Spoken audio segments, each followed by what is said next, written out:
We both got to chat to CEO Antonio Neri. HPE, are they growing? They're growing. Yeah, they are. By the way, in the right places. So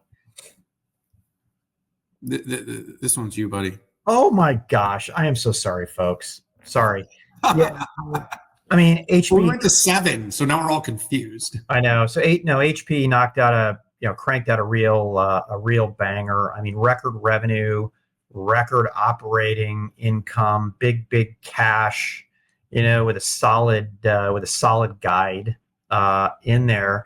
And by the way, this was tough in the sense that they had a total freaking banger last quarter.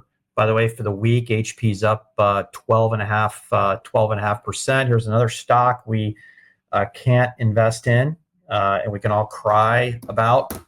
And what are investors looking for? I mean, listen, GreenLake and as a service is important, but what investors want to see is what are they doing in AI? So servers related AI up 32%, to $4.7 billion with increased profitability. I had a conversation with Antonio Neri, as I think you did, and he talked about an improved mix, services, and some pretty good timing. AI systems, which is this kind of catch-all for everything they do in AI, including networking, up 16% to $1.5 billion and a $3.5 billion backlog. Hybrid cloud up 18%. And this is what I would consider a lot of their software, a lot of their storage is embedded in here. Edge off 20%. Listen, that entire market is in the toilet, right? Edge is not doing well, and it will come back, but it's just not a whole lot going on. There's not a whole lot of carrier investments. Edge investment has moved to more consolidated AI investment for this round. So I always like to say, hey, is it market inflicted or self-inflicted?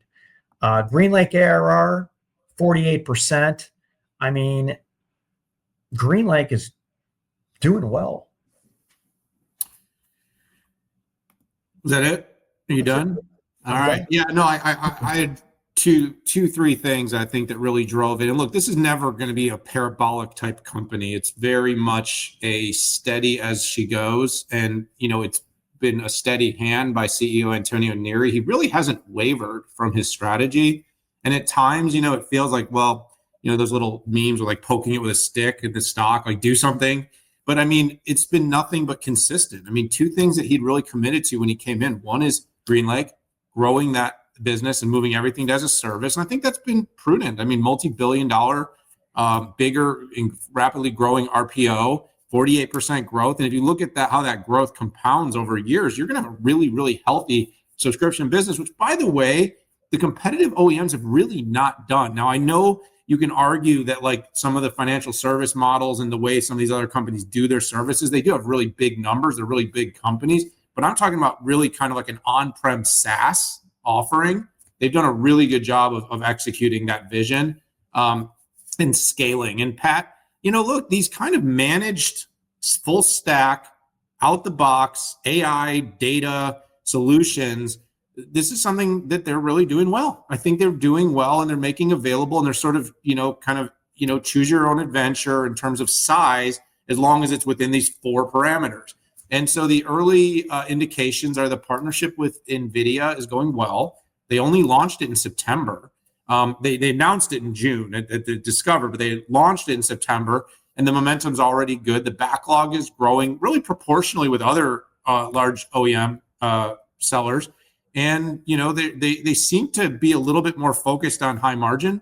So their margin at HPE has been pretty well protected. The last thing I'll say from Antonio is he was really, really reiterating innovation, that they are focused on not, and that's really through the services and the way they deliver what they do. And the last thing is the Juniper deal, still on track, still expected to go through in January. That was a big one. It was a long one. It's a complicated one. I think that one might play out really well because while Edge Network is somewhat on pause, Pat, enterprise and branch and networking for what I expect to be the future enterprise AI is going to be a bigger opportunity. It's not big yet because it always hits after the core. Right. And so they're going to, if you kind of want to say that there was a somewhat thoughtful vision when that deal was made, is look, all these workloads, all this inference at the edge and at the branch and lower power, all the stuff we talked about earlier is going to be required to be done on this kind of enterprise infrastructure. So, it's got a long tail. It's got some good opportunities, some good growth.